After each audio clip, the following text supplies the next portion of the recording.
Well, congratulations and welcome back to the FEG Tax Planning Package 2022. You have almost graduated. That is, of course, until I come up with bonus material and decide to do some more. But for now, you've been through the series that we suggested that you go through. If you've missed any of these, I think this is the 7th or 8th part. If you've missed any of them, make sure you go to fegtaxpack.com or call 833-TAXPACK. And get signed up. We'll give you the previous videos. This is all designed as a tax building block so that you can get your tax planning put in place.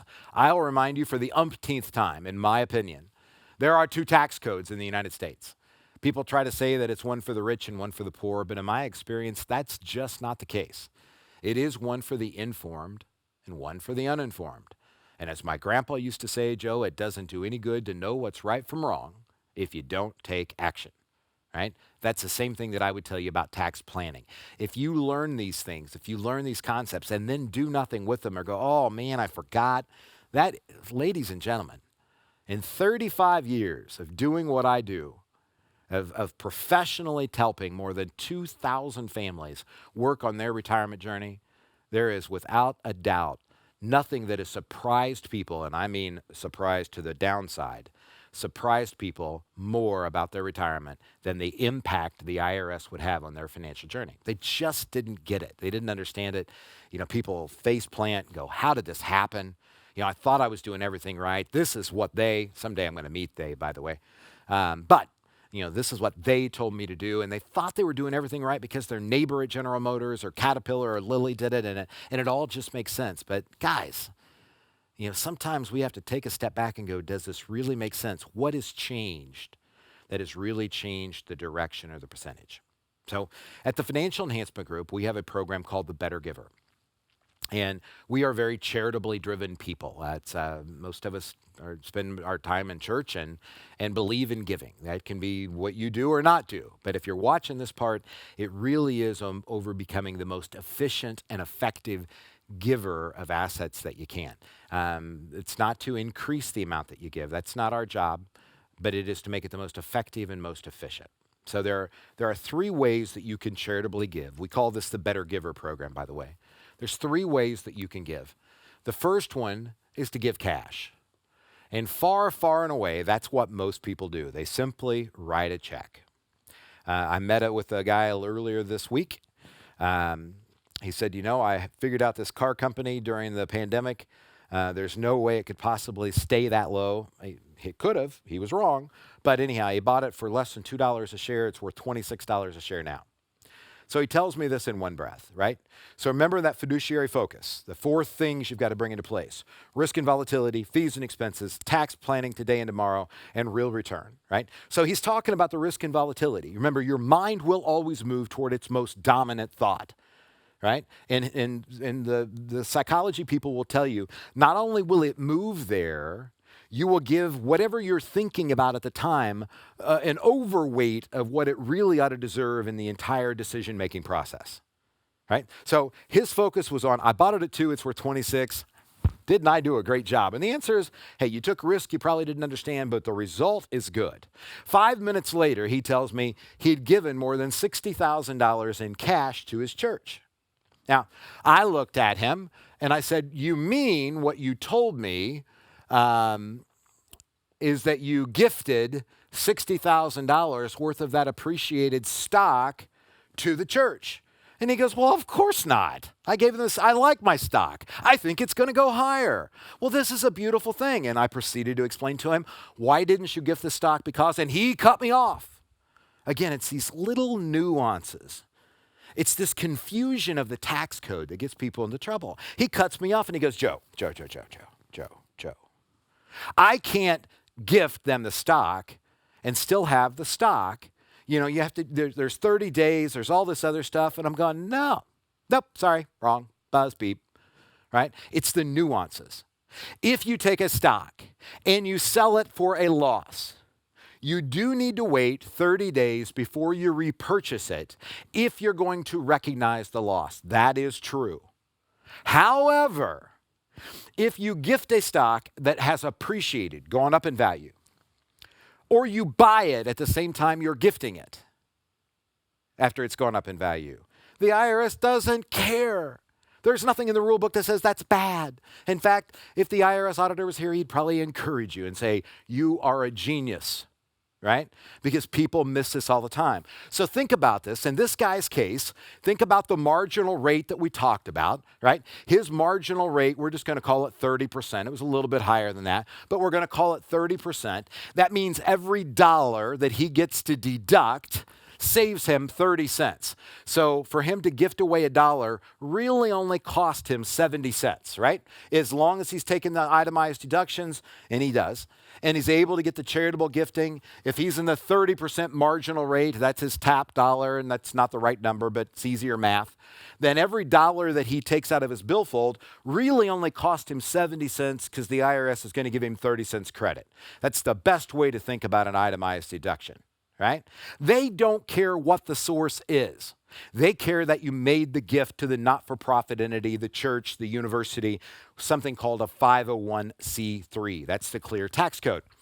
So he's got this 30% marginal bracket, and he's made the gift. In this case, it was $60,000 that he made in terms of the gift. Over here, he's got the stock, and in this case, it is highly appreciated. He paid less than $2 a share for it. That $2 is money that he took out of his billfold, put into his brokerage account. We're not talking about an IRA or a Roth IRA. He bought stock, right?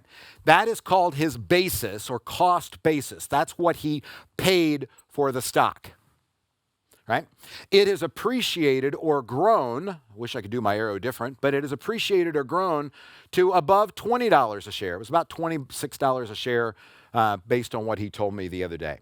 Above $20 a share, right? That's great growth. It's gone from 2, it's gone from 18. Question number 1, has it been longer than 1 year? 12 months and a day, because there's different rules for short-term, long-term capital gains than there is for short-term capital gains. Long terms, 12 months and a day.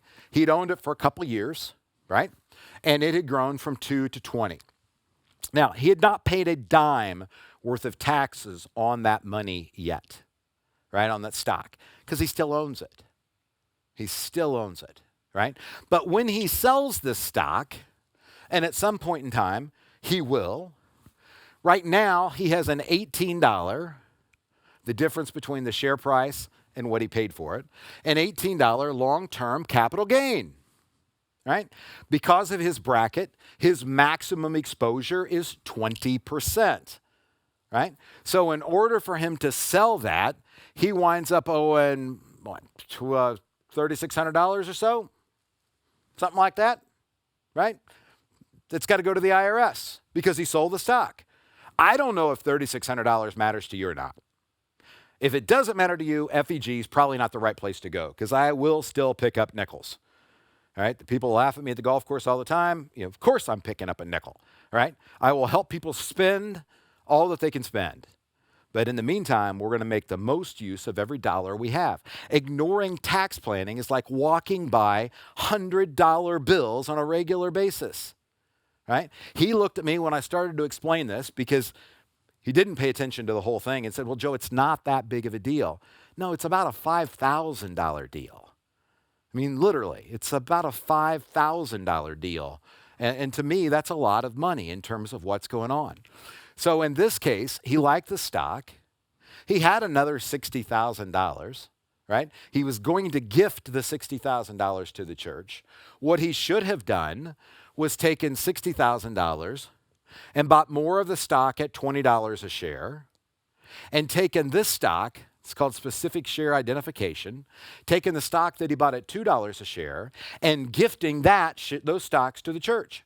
Now, his first thing he said is, Joe, the church doesn't want the stock. No, you're right, Mike. They don't want the stock. But they've got an account. I know they've got an account because FEG sets up these accounts for churches all the time, and we're happy to do it for yours. Right? So the church gets the stock. The church sells the stock. The church, by the way, is a not-for-profit entity. They pay no taxes. Church sells the stock. FEG, my company, does it on our dime.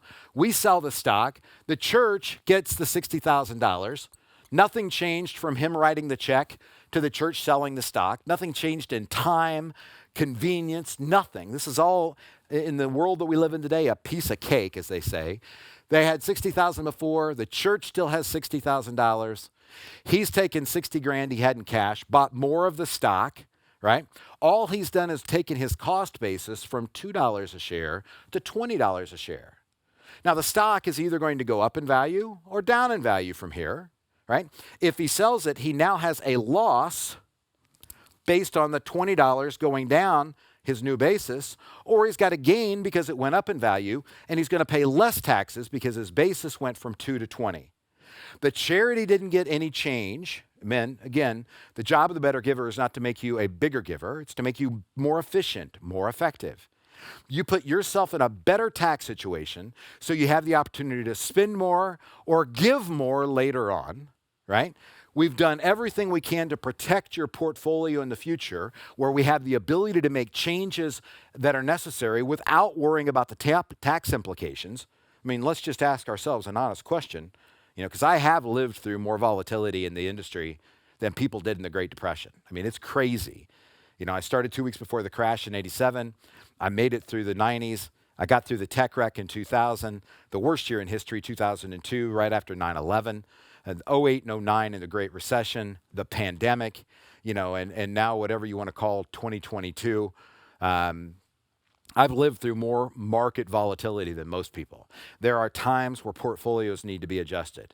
And when I have called people in the past and said, we need to reduce this position, and they go, well, how bad is the tax exposure? Well, it's bad.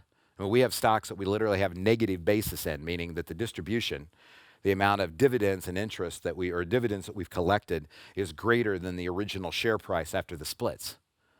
Right? Now, you never really have negative basis, so don't get confused on that. But the bottom line is the basis is very low. And the stock price, let's say, is $200 a share. And we need to reduce it because of market volatility. But every dollar you sell, you're exposed to the IRS. And so people have held on longer than they should. I can take you back in history with General Motors stock and watch this Lilly stock in the past, Caterpillar stock in the past. I can walk you through multiple situations where people wanted to reduce positions and didn't because of the tax impact. Not only here is the charity getting the same amount of money, but you're eliminating some of those tough tax decisions that you have to make later on. So there's always three things that people can gift: cash, appreciated assets, or depreciated assets. As a rule, never give away a depreciated asset. Just don't. Doesn't make sense. It's better for you to sell it, get the cash, and then gift the cash. If the asset's appreciated, especially if it's longer than a year old, you gift the appreciated stock. Even if you don't itemize, even if you didn't get to deduct the amount of money that you gave the church, you are still better off to gift appreciated stock. Remember, that's not money in an IRA or 401k or a Roth. This is money that's exposed to the tax. You're still better to gift the appreciated stock than you are cash. The only time I would say anything different, and that's not a no-brainer, is if you're 70 and a half and older and you've got money in IRAs, you can use what's called a qualified charitable distribution. That gets to be too complicated to put in a short video. So again, pay attention to the nuances. Work with a professionally trained advisor. Just work, take the general stuff that I've given, get a better understanding of what's going on. But I would strongly encourage you to work with somebody who does this professionally, not sell stocks. If they try to sell an annuity, it's probably not the right place for you to be. Work with a fiduciary. If you're doing it on your own, God bless. I hope this was helpful. If you want to help the FEG, the Financial Enhancement Group, that is our business. We are fiduciaries. We take care of more than $600 million for families in more than 30 states. This is our 25th year of being in business, my 35th year in being in the financial services career. We have 6 partners, and we are just very, very, very fortunate to serve more than 1,100 families across the country. If you want to have that conversation, just go to yourlifeafterwork.com.